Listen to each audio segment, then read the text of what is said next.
성경 말씀 창세기 3장 8절부터 11절 말씀이 되겠습니다. 9절 말씀만 봉독해 드립니다. 여호와 하나님이 아담을 부르시며 그에게 이르시되 네가 어디 있느냐. 저는 이 본문 내용을 가지고 아담아 네가 어디 있느냐 이런 제목으로 잠깐 말씀을 나누겠습니다. 이런 복음송 노래가 있습니다. 원래 제목이 예수는 내 생명입니다. 1941년 3월인가요? 일본 시노 유치장에서 어느 목사님이 지은 가사라고 합니다. 물을 떠난 고기가 혹시 산다 하여도 예수 떠난 심령은 사는 법이 없다네. 예수는 내 생명 또한 나의 기쁨. 예수 없이 이 몸은 잠시도 못 사네. 여러분, 우리 인간은 예수님 안에 살아야 합니다. 사람이든 동물이든 자기 자리가 있습니다. 그 제자리를 지키지 못하고 이탈하면 문제가 생기고 잘못되는 겁니다. 물속에 사는 고래가 육지로 나오면 어떻게 되겠습니까? 아무리 크고 바다의 제왕이라고 해도 살 수가 없습니다. 언젠가 해변으로 밀려온 고래를 살리기 위해서 사람들이 달려와서 연신 그 물을 뿌리는 것을 보았습니다. 또 맹수의 왕인 사자도 물속에서는 힘을 못 씁니다. 강을 건너가다가도 악어를 만나면 아무리 강한 사자라도 당합니다. 모두가 제자리에 있어야 한다는 것입니다. 그래서 우리 기독교의 구원은 쉽게 말하면 인간이 죄 때문에 잃어버린 제자리를 찾아주는 것입니다. 오늘 이 본문은 인류의 시조 아담과 하와가 하나님을 배반하고 제자리에서 떠나간 내용입니다. 그로 인해서 우리 인류에게 모든 비극이 찾아왔습니다.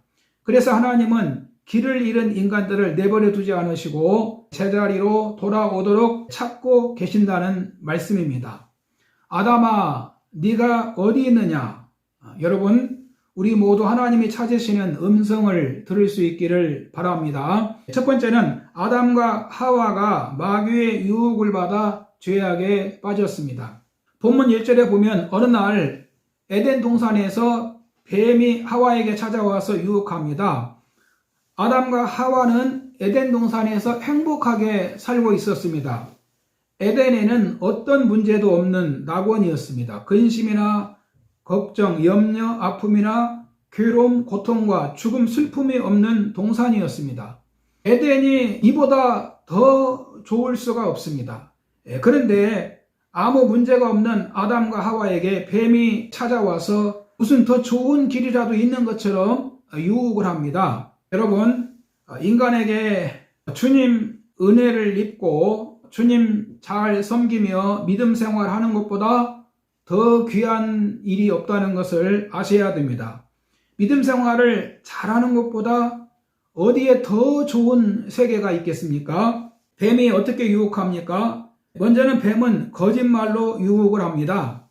창세기 2장 17절에 보면 하나님이 아담에게 선악과를 먹으면 정령 죽는다라고 말씀하십니다. 여기 정령이라고 하는 단어는 불변하는 사실을 나타내는 단어입니다. 그러니까 선악과를 먹으면 반드시 죽는다는 것입니다. 그런데 뱀은 하나님의 절대 명령을 절대적인 거짓으로 바꾸어서 여자에게 선악과를 먹어도 죽지 아니하리라고 합니다. 절대 명령을 절대 거짓으로 바꾸어서 인간을 속인 것입니다.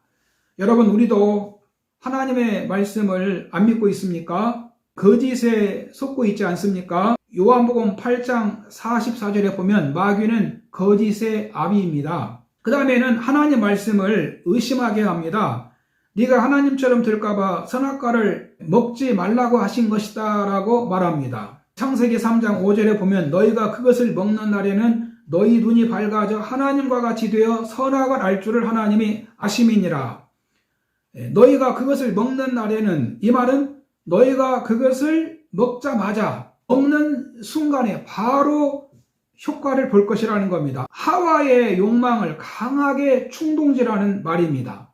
너희 눈이 맑아져서 분별의 능력을 가지게 될 것이라는 겁니다. 하나님과 같이 되어, 즉 하나님과 동등한 위치에 서게 된다는 뜻입니다. 이렇게 유혹을 하니까 아담과 하와가 그동안 아무 문제 없이 살았는데 마음에 호기심이 생기고 하나님 말씀에 의심이 생긴 것입니다. 허파에 바람이 들어간 겁니다. 이뿐만이 아니라 교만한 생각을 넣어준 것이지요. 이 말씀의 5절 보면 그것을 먹는 날에는 하나님같이 될 것이다 라고 말해줍니다. 마귀는 본래 루시퍼라는 천사장입니다. 타락하여 마귀가 된 이유가 무엇입니까? 이사야서 14장 13절에 보면은 마귀가 이 교만 때문에 타락을 한 것을 말씀하고 있습니다. 그래서 뱀이 하와에게도 눈이 밝아져서 하나님과 같이 된다고 교만한 생각을 넣어준 것입니다. 지금도 우리가 내 마음대로 산다면 그것은 교만입니다. 여러분, 우리는 이 세상에서 열심히 살아야 됩니다. 부지런히 살아야 됩니다. 잘 살아야 됩니다. 일하기 싫어하는 자는 먹지도 말라고 말씀하셨습니다. 그런데 문제는 이것이 목적이 되면 안 된다는 것입니다. 신앙을 잃어버리고 잘 사는 것은 아무 의미가 없습니다. 마귀에게 속는 것입니다. 여러분, 부자와 나사로 이 얘기 다 알고 계시잖아요. 우리는 하나님의 영광을 위해서 살아야 하겠습니다. 이 두 번째는 죄에 빠진 자는 스스로는 하나님을 가까이 할 수 없다는 것입니다. 이 본문 7절에 보면 이에 그들의 눈이 밝아져 자기들이 벗은 줄을 알고 무화과 나무 잎을 엮어 치마로 삼았더라. 그들이 그날 바람이 불 때 동산에 거니시는 여호와 하나님의 소리를 듣고 아담과 그의 아내가 여호와 하나님의 낯을 피하여 동산 나무 사이에 숨은지라. 인간이 죄에 빠지자 자기 세계가 생깁니다. 몸이 벗은 것이 보였습니다. 그래서 무화과 나무 잎으로 치마를 만들어 입습니다. 그리고 하나님의 소리를 듣고 두려워서 하나님의 낯을 피해서 동산나무 뒤로 숨어버립니다. 하나님처럼 되려고 선악과를 먹었는데 도리어 반대가 되었습니다. 하나님의 음성을 들을 때 두려워서 그냥 있지 못하고 동산나무 뒤에 숨었다는 것입니다. 악인은 쫓아오는 자가 없어도 두려워하거니와. 여러분, 이것은 자동 반사적인 것입니다. 빛이 비치면 어둠이 사라지듯이 죄인은 하나님 앞에 설 수가 없다는 것입니다. 범인이 검문이 이루어지고 있는데 경찰서 앞을 지나갈 수가 있겠습니까? 마음이 두근거려서 편하게 지나갈 수가 없을 겁니다. 음주운전을 하고 있을 때 어떤 음주운전자는 차를 세우고 도망가다가 잡힌 사람도 있다는 것입니다. 자동 반사적으로 이 같은 행동이 나오는 것입니다. 어둠에 속한 자들은 이 빛을 싫어합니다. 요한복음 3장 20절에 보면은 악을 행하는 자마다 빛을 미워하여 빛으로 오지 아니하나니 이는 그 행위가 드러날까 함이오라고 말씀하고 있습니다. 그래서 아담과 하와가 선악과를 따서 먹은 후에 자신들이 잘못한 것을 알고 하나님 앞에 나올 수가 없었습니다. 하나님처럼 되려고 하다가 하나님으로부터 도리어 멀어지고 죄인이 되고 불행한 삶이 시작이 된 것입니다. 아담과 하와에게 어떤 문제들이 생깁니까? 먼저 대신 대인 관계가 파괴됩니다. 하나님과 관계가 파괴되고 인간 관계도 파괴됩니다. 하나님이 나무 뒤에 숨은 아담에게 물으셨습니다. 내가 너더러 먹지 말라 명한 그 나무 실과를 네가 먹었느냐? 아담이 뭐라고 대답합니까? 하나님이 주셔서 나와 함께 하신 여자, 그가 그 나무 실과를 주므로 먹었나이다 라고 말합니다. 아담이 책임을 전가하고 있습니다. 하나님이 주신 여자가 선악과를 주어서 이렇게 되었다는 것입니다. 이뿐만이 아니라 인간 삶의 고통이 시작이 됐습니다. 16절에 보면 하나님이 여자에게 해산하는 고통을 주셨고 남자에게는 땀을 흘려서 식물을 먹을 수 있는 그 수고의 고통이 찾아왔습니다. 인생의 삶에 고통이 들어왔다는 것입니다. 이뿐만이 아니고 이 자연세계도 험하고 황폐해졌습니다. 18절에 보면 땅이 내게 가시덤불과 엉겅퀴를 낼 것이라고 말씀합니다. 하나님을 떠난 인간은 이렇게 수많은 가시와 엉겅퀴가 나는 세상에 살게 되었습니다. 우리 인간은 이런 세상에 살면서 수많은 가시와 엉겅퀴를 만납니다. 그래서 사람들이 살면서 가시에 찔립니다. 집에서 남편이 가시가 되기도 하고 반대로 아내가 가시가 되는 경우도 있고 자녀가 부모의 가슴에 못을 박기도 하고 또 가까운 사람, 일가, 친척이, 직장에서 상사가 그리고 원치 않는 여러 가지 가시가 있습니다. 나를 찌르고 아프게 하고 고통스럽게 하는 것들이 있다는 것입니다. 바울은 자신의 몸에 사탄의 가시가 있다라고 했습니다. 사탄의 가시 때문에 바울도 많이 고생한 것 같습니다. 코로나도 아주 큰 가시입니다. 코로나에 찔려서 힘들어하고 아주 슬픔을 만난 사람들도 있지 않습니까? 코로나를 예방하기 위해서 또 병원에 가서 이 주사바늘로 찔려야 하지 않습니까? 또 힘들게 수고했는데 엉겅퀴가 나기도 합니다. 수고가 헛되게 한다는 것이죠. 열심히 일하고 수고했는데 곡식이 자라고 열매를 맺는 것이 아니라 괴로움을 주는 엉겅퀴가 난다는 것입니다. 얼마 전에 캐나다에서는 500년 만에 대홍수가 나서 그 비상사태가 선포되었다고 합니다. 지금 인간들이 살고 있는 이 지구촌은 여러 가지로 많은 문제에 시달리고 있습니다. 이런 것들이 모두 인간이 하나님을 떠난 후부터 일어나기 시작한 가시와 엉겅퀴입니다. 여러분, 이런 것들이 바로 죄로 인해서 우리 인간에게 하나님이 주신 형벌이라고 생각이 됩니다. 세 번째는 하나님은 아담과 하와를 찾으셨습니다. 하나님은 범죄한 뒤 나무 사이에 숨은 아담과 하와를 찾으십니다. 하나님은 다 알고 계시지만 아담과 하와가 자신들이 저지른 죄를 뉘우치고 회개하고 나오도록 찾으신 겁니다. 인간은 하나님의 낯을 피하여 숨을 수가 없습니다. 예레미야 23장 24절에 보면 사람이 내게 보이지 아니하려고 누가 자기를 은밀한 곳에 숨길 수 있겠느냐? 나는 천지에 충만하지 아니하냐? 인간은 결코 하나님의 낯을 피할 수가 없습니다. 그런데 하나님이 아담과 하와를 찾으신 이유가 무엇입니까? 바로 하나님께서 그들을 사랑하셨기 때문에 찾으신 겁니다. 그러므로 우리는 하나님의 낯을 피하여 숨으려 하기보다는 오히려 하나님 앞에 나와서 죄를 고백하고 용서를 받아야 되는 겁니다. 이것이 우리 인간이 취할 최선의 태도이며 하나님의 은혜를 받는 길이며 구원의 길입니다.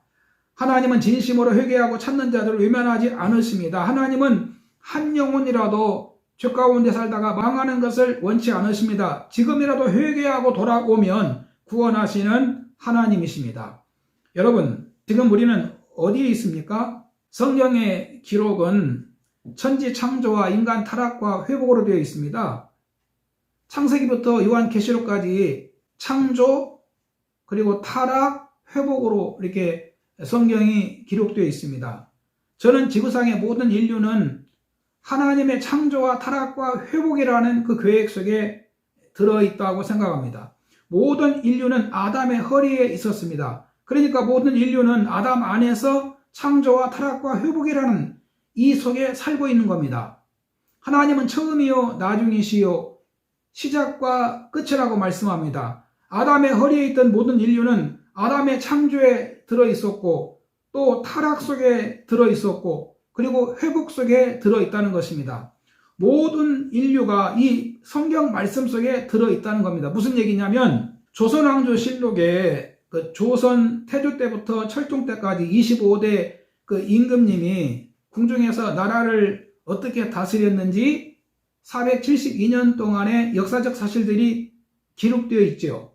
고종실록과 순종실록은 일제 침략기에 일본인들이 주관해서 편찬했기 때문에 일반적으로 그 조선왕조실록에 포함시키지 않는답니다. 1대 태조 때부터 25대 철종 임금님까지 그 조선왕조실록이라고 합니다. 조선 임금님들의 행적이 그 속에 다 들어있습니다. 이처럼 성경은 전 인류의 기록입니다. 성경은 인류 시초부터 마지막 지옥에 던져지는 사람들의 모습까지 다 기록되어 있습니다. 그러니까 사람들이 이 땅에서 어떻게 살든지 성경에서 벗어날 수가 없다는 것입니다. 우리가 그 속에 들어있다는 것입니다. 어느 분은 우리 그리스도인들은 사도행전이 28장에서 끝나지 않습니까? 그런데 29장을 새로 쓰고 있는 사람들이다. 그렇게 표현하는 분도 있습니다.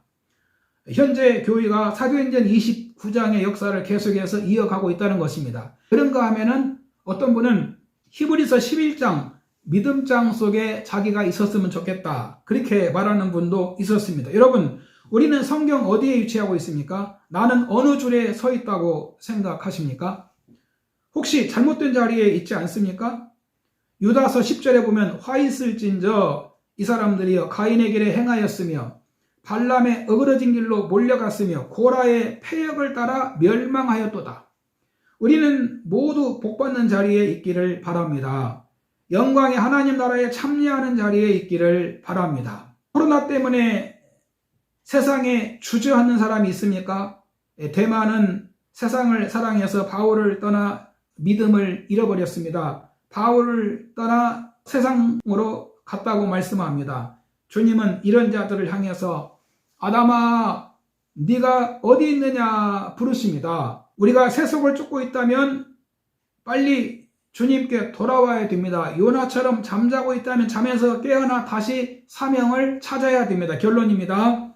하나님은 우리를 부르고 계십니다. 마귀와 죄와 죽음 가운데 사는 자들을 부르고 계십니다. 복음으로 예수 그리스도의 영광을 얻게 하시려고 우리를 부르고 계십니다. 세상에서 노아를 부르시듯이 또 저 우리 땅에서 아브라함을 부르시듯이 애굽에서 히브리인들을 불러내셨듯이 아담아, 네가 어디 있느냐, 우리 하나님이 우리를 찾고 계십니다. 할렐루야.